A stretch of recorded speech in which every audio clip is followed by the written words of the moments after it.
علم کا یہ منتہا ہے۔ اس کو اگر ہم اپنے آپ ذات کو بیچ میں سے نکال دیں گے تو ہم گرنا شروع ہو جائیں گے۔ تجھے کیوں فکر ہے اے گل دلے صد چاک بلبل، تو اپنے پیرہن کے چاکتو پہلے رفو کر لے۔ عائشہ رضی اللہ عنہ موت کی سکرات میں تھی، تو عبداللہ ابن عباس رضی اللہ عنہ نے آنے کی اجازت چاہی، تو جنگ جمل کے بعد سے بول چال بند تھی، کیونکہ عبداللہ ابن عباس حضرت علی کی طرف سے لڑے تھے باقاعدہ۔ تو آپ کے پاس عبداللہ بن زبیر اور مسور بن مخرمہ رضی اللہ عنہ بیٹھے ہوئے تھے، تو حضرت عائشہ رضی اللہ عنہ خاموش ہو گئیں، اتنا اثر تھا اس بات کا۔ تو ان کا حبر الامہ ہے اور ابن عم الرسول ہیں، اجازت دے دیں۔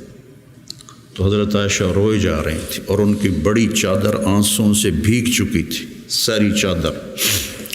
جب وہ آئے تو کہنے لگے اماں جان آپ کیوں رو رہی؟ آپ کے اور نبی کی ملاقات میں صرف اتنی دیر ہے کہ یہ جان نکلے اور آپ اللہ کے رسول کے پاس پہنچ جائیں۔ کہنے لگے عبداللہ مجھے دھوکہ نہ دے، کاش میری ماں نے مجھے جنا ہی نہ ہوتا، مجھے بہلاوا نہ دے، مجھے دھوکہ نہ دے۔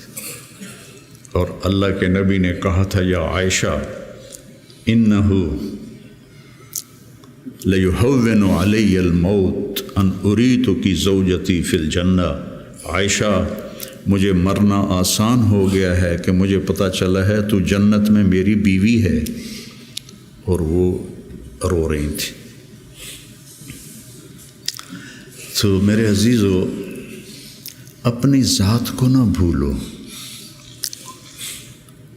اپنی ذات کو سامنے رکھو گے تو آپ ترقی کرو گے، اپنی ذات کو بھلا دو گے اور عیب پکڑتے پکڑتے، کمیاں پکڑتے پکڑتے آپ کو اپنا آپ بھول جائے گا۔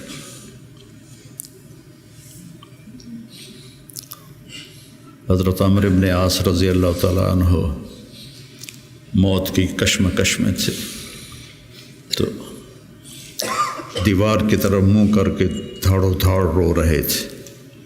تو ان کے بیٹے نے کہا اما بشرک رسول اللہ بکذا، اما بشرک رسول اللہ بکذا، اللہ کے رسول نے آپ کو یہ بشارت دی، یہ بشارت دی۔ تو آنسو خشک کیے اور لوگوں کی طرف متوجہ ہوئے کہ انی قد کنت علی اطباق ثلاث، میرے اوپر 3 دور گزرے ہیں۔ ایک تھا جب میں کافر تھا، اگر میں اس وقت مر جاتا تو سیدھا جہنم میں جاتا، پھر اللہ نے مجھے ہدایت دی، میں ایمان لایا، اور میں نے ساری زندگی اللہ کے نبی کو آنکھ بھر کے نہیں دیکھا حیا کی وجہ سے۔ اگر مجھ سے پوچھو کہ اللہ کے نبی کا حلیہ کیا ہے تو میں نہیں بتا سکتا کہ میں نے کبھی آنکھ اٹھا کے آپ کو دیکھا ہی نہیں تھا۔ اگر اس وقت میں مر جاتا تو میں جنت میں جاتا۔ اس کے بعد ہم پر دنیا کھل گئی اور ہم نے کیا جو کیا، اب پتہ نہیں آگے میرے ساتھ کیا ہونے والا ہے۔ پھر اسے ہاتھ اٹھائے، اللہم لا بری فاعتذر ولا قوی فانتصر ولا مستنکر بل مستغفر۔ یہ دعا میں روز مانگتا، روز مانگتا، اللہم لا بری فاعتذر ولا قوی فانتصر ولا مستنکر بل مستغفر، لا الہ الا اللہ، لا الہ الا اللہ، لا الہ الا اللہ کہتے کہتے روح پرواز کر کے۔ تو میرے عزیزو، آپ ہم سب بڑے خوش قسمت ہیں، ہم ایک بہت عالی محنت میں لگے، اللہ نے ہم پر کرم کیا ہے، اللہ نے ہم پہ احسان کیا ہے۔ اس میں ترقی کی تو کوئی انتہائی کوئی نہیں، اللہ کو پا لینے کی جستجو نہ ختم ہونے والا سفر ہے۔ چونکہ اللہ کی حد، میں گاؤں سے چلا فیصل آباد 1.5 گھنٹے میں پہنچ گیا، منزل آ گئی، لیکن اللہ کی کوئی حد نہیں، جتنا اس کو پاؤ گے اتنا کھویا ہوا محسوس کرو گے، انتہائی کوئی نہیں۔ یہ وہ سفر ہے جس کی کوئی حد نہیں ہے۔ عبث ہے جستجو بحر محبت کے کنارہ کی، بس اس میں ڈوب ہی جانا ہے اے دل پار ہو جانا۔ تو میری گزارش ہے اپنے ذات، اپنے آپ اخلاق پہ نظر رکھو، اپنے اعمال پہ نظر رکھو،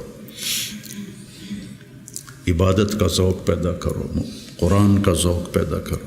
میں کتنی تکلیف میں ہوں، اب تو میں بیکار گھر پہ بیٹھا ہوں، لیکن جب میں ایسے پہیے کی طرح گھوم رہا تھا تو میں 50، 60، 100 نفل روزانہ پڑھتا تھا، کہ میری اب بھی پڑھتا ہوں۔ آج وہاں سے چل کے یہاں میرے 50 نفل نہیں قضا ہوئے، کہ یہ میری ضرورت ہے کہ وسجد واقترب، نماز اللہ کے قریب کرتی ہے، وسجد واقترب، نماز پڑھ اور اللہ کے قریب ہو جائے۔ زبان پہ نظر ہو، آنکھوں پہ نظر ہو، کانوں پہ نظر ہو، اور اس میں سارے دین کے کام خیر کے ہیں، لیکن میرے عزیزو ہم اخریت للناس ہیں۔ ساری کمیوں کے باوجود تبلیغ کی ابھی بھی بننے کے لیے بہترین راستہ ہے۔ چھٹیوں میں آپ اپنا چلہ قضا نہ کیا کر، مجھے تکلیف ہوتی، کیونکہ میرا جگر دل چیر کے دیکھو تو تبلیغ کے سوا کچھ نہیں۔ میں عملی طور پر نہیں جا سکتا، لیکن جہاں اس مبارک محنت کے سوا اور کچھ نہیں۔ میں آپ سے بھی یہ چاہتا ہوں، آپ کی کیفیات بچوں کی طرف منتقل ہوں گی۔ جب آپ کے اندر سے تبلیغ کی عظمت نکلے گی تو آگے کیسے منتقل ہوگی؟ کتنے مشائخ آئے، اس طرح عالم میں تبدیلی کوئی نہیں لا سکا۔ کتنے خیر کے کام ہوئے، اس طرح عالم میں تبدیلی کوئی نہیں لا سکا۔ بنو امیہ کے حکام ظالم تھے، لیکن دعوت کی وجہ سے دین تو پھیلتا رہا۔ ولید بن عبد الملک کان جباراً، جو اس کے بارے میں لکھا ہے ابن کثیر نے، کان جباراً، معمولی باتوں پہ گردنیں اڑا دیتا تھا۔ سب سے زیادہ اسلام اس کی زندگی میں پھیلا۔ اور یزید بن معاویہ رضی اللہ تعالیٰ، اس کے زمانے میں شمالی افریقہ فتح ہوا ہے۔ عقبہ ابن نافع رضی اللہ تعالیٰ عنہ نے الجزائر کو فتح کیا اور مراکش کو فتح کیا۔ تونس حضرت عثمان کے زمانے میں فتح ہو گیا تھا۔ عبداللہ بن ابی سرح رضی اللہ تعالیٰ عنہ نے تونس کو فتح کیا تھا۔ تو ادھر یزید بیٹھا ہوا ہے، لیکن دعوت میں نکلنے والے تو مخلص تھے۔ تو میں تھا مسجد میں، تو میرے پاس 2 جماعتیں آئیں، پٹھانوں کی، پیدل چل رہی سال کی، کہ جی 6 تاریخ کو ہمارا جوڑ ہے، آپ تشریف لائیں۔ میں کہا یار میں تو فیصل آباد جا رہا ہوں، اگلے جوڑ میں آ جاؤں گا۔ کوئی تحریک، کوئی پیر، کوئی بزرگ اپنے مریدوں کو یہاں تک نہیں لا سکا کہ سال کے لیے پیدل چلے جائیں۔ تو آپ میری اولاد ہو، میرا سرمایہ ہو۔ میں عمر کے آخری حصے میں ہوں، آپ لوگ ابتدائی حصے میں ہیں، تو اس مبارک محنت کو اپنی ترجیحات میں رکھو، ترجیحات میں رکھو۔ میں نے کبھی چلہ نہیں قضا کیا تھا، ایک آدھ چلہ میرا بیماری کی وجہ سے قضا ہوا، اور اب 4-5 چلے سر درد اور کچھ اور عوارض لاحق ہو گئے، ورنہ میں جو بھی ہوتا تھا میں چلہ نہیں چھوڑتا تھا، کہ میری ضرورت مجھے کرنا ہے۔ عام انسانوں کی طرح زندگی گزارو اور اپنے اللہ کو اپنے سامنے رکھ کے چلو، تو انشاءاللہ اللہ آپ کو ترقی دے گا، اللہ آپ کو بلندیاں دے گا۔ ہماری تو شام ہونے والی ہے، آپ لوگوں کی سویر ہے، ہمارے لیے صدقہ جاریہ بنو، ہماری قبروں کی ٹھنڈک کا ذریعہ بنو۔ اور میں مدارس ایک خاص مقصد کے تحت میں نے مدارس بنائے، نہ کوئی کمی ہے مدارس کی، علماء کی کوئی کمی ہے؟ ایک اخلاق والی نسل تیار، ایک قرآن سے شغف والی نسل تیار، عربیت ان کا خاصہ ہو، قرآن ہو، سیرت ہو، عربیت ہو، اور اچھے اخلاق ہو، اور تبلیغ کا جذبہ ہو، دنیا میں پھرنے کا جذبہ ہو۔ تو اللہ تعالیٰ ان کو دیکھو، آج میں نے جب شروع کیا تھا تو اتنی تنقید سنی، گالیاں تک، اور اب رائمنڈ میں اعلان ہوتا ہے حسنین کے علماء کی طرح۔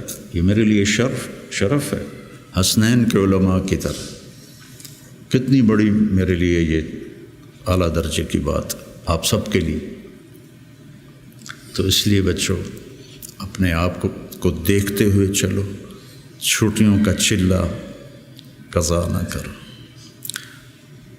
مولانا احسان صاحب ایک دفعہ چھٹیوں میں چلے گئے ساؤتھ افریقہ، وہاں شیخ اب مولانا زکریا صاحب وہاں گئے ہوئے تھے، تو انہوں نے چھٹیاں ان کے پاس گزاری، واپس آ کے چلہ لگایا، واپس آ کے چلہ لگایا۔ میں رائمنڈ میں اس وقت پڑھتا تھا، انہوں نے اس کو کافی نہیں سمجھا۔ تو اپنے بننے کے اسباب میں سستی نہ کرو، ٹھیک ہے نا؟